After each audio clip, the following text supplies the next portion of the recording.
নদী আর মেঘ, পাহাড়ের কোলে ঈদ আনন্দে মেতে উঠতে সিলেটের সাদা পাথর পর্যটন কেন্দ্রে আসতে শুরু করেছেন পর্যটকরা। এদিকে ভ্রমণ পিপাসুদের পদচারণায় মুখর রয়েছে কক্সবাজারের সমুদ্র সৈকত।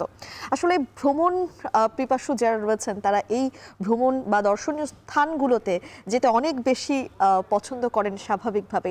আমরা একটু সেই খবরই জানতে চাই আমাদের সহকর্মীদের কাছ থেকে। প্রথমে আমাদের সঙ্গে যুক্ত হবেন সিলেট থেকে সহকর্মী সন্দীপন শুভ।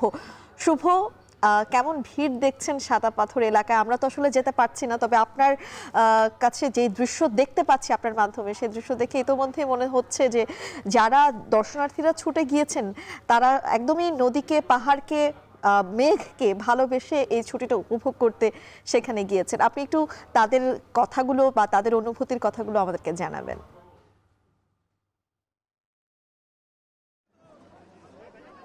মিম, আমি এখানে রয়েছি সাদা পাথরে, এবং এই যে সাদা পাথর এলাকা, এটির যদি একটু কথা বলি, এই সাদা পাথর হচ্ছে স্বচ্ছ জলরাশি এবং মেঘ পাহাড়ের মিতালি এবং জল পাথরের কাব্য। এই যে জল পাথরের কাব্য এবং মেঘ পাহাড়ের মিতালি দেখতে কিন্তু বাংলাদেশের বিভিন্ন প্রান্তের মানুষ কিন্তু এখানে ছুটে আসেন। এই যে আমার পিছনে যারা রয়েছেন তারাও কিন্তু রাজধানী ঢাকা সহ বিভিন্ন জেলা থেকে তারা এসেছেন এবং এই মুহূর্তে তারা জলকেলি করছেন। দেখুন, ঈদের দ্বিতীয় দিন হচ্ছে মানুষজন আসেন আসলে নাগরিক কোলাহল থেকে একটু মুক্তির জন্য। তারা কিন্তু এই সুন্দরী শ্রীভূমি খ্যাত সিলেটে তারা আসেন, এবং সিলেটে যখনই আসে তখন কিন্তু এটির একটা অন্যতম পর্যটন স্থান হচ্ছে সিলেট কোম্পানিগঞ্জের সাদা পাথর এলাকা। এবং তারা আমাদেরকে বলছিলেন যে এখানে যদি সারা বছর থেকে যাওয়া যেত তাহলে হয়তো সবচেয়ে বেশি ভালো হতো, এবং এই যে স্বচ্ছ পানির স্রোত এবং স্বচ্ছ বলছিলেন যে এখানে যদি সারা বছর থেকে যাওয়া যেত তাহলে হয়তো সবচেয়ে বেশি ভালো হতো, এবং এই যে স্বচ্ছ পানির স্রোত এবং স্বচ্ছ শ্বেত পাথর, সেই পাথরে কিন্তু মানুষ তাদের মনের রসনা বিলাস করছে এবং তারা কিন্তু আনন্দিত, তারা অনেকটাই আমরা দেখেছি। এবং এখানকার যে নিরাপত্তা ব্যবস্থা সহ সবকিছু কিন্তু অনেক জোরদার করা হয়েছে, এবং আমরা টুরিস্ট পুলিশের সাথে কথা বলেছিলাম, এবং সিলেটের যারা পুলিশ প্রশাসনে আছেন তারা কিন্তু আমাদেরকে বলছিলেন সবকিছু মিলিয়ে এখানে প্রশাসনের পক্ষ থেকে নজরদারি রাখা হয়েছে এবং নিরাপত্তা বাড়ানো হয়েছে।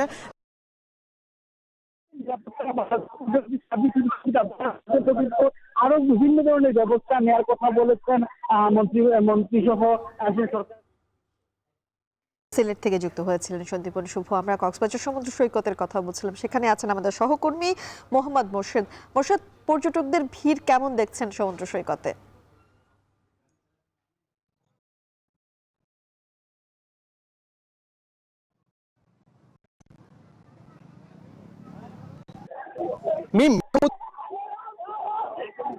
সৈকতে ছুটে আসছেন পর্যটকরা। ঈদের দ্বিতীয় দিনের সকাল থেকে কক্সবাজার সৈকতের লাবণী, সুগন্ধা ও কলাতুলি পয়েন্টে পর্যটকের উপচে পড়া ভিড় আমরা দেখতে পেয়েছি। যদিও বা কক্সবাজার সৈকতে এই মুহূর্তে তীব্র গরম পড়ছে, যে পর্যটকরা আসছেন তারা সৈকতে আসা মাত্র সমুদ্র স্নান করতে নেমে যাচ্ছেন, সে দৃশ্য আমরা দেখতে পাচ্ছি। যদিও বা পর্যটক সংশ্লিষ্টরা বলছেন ঈদের আরো কয়েকদিন পর থেকে কক্সবাজার সৈকতে লাখো পর্যটকের ঢল নামবে, এমনটি আমরা জানতে পেরেছি। এই মুহূর্তে আপনারা নিশ্চয়ই দেখতে পাচ্ছেন সমুদ্র সৈকতে যেহেতু তীব্র গরম পড়ছে, সেহেতু পর্যটকরা একেবারে সমুদ্র স্নানে মেতে উঠেছেন। দেশের নানা প্রান্ত থেকে পরিবার প্রিয়জন নিয়ে কক্সবাজার সৈকতে ছুটে আসছেন পর্যটকরা।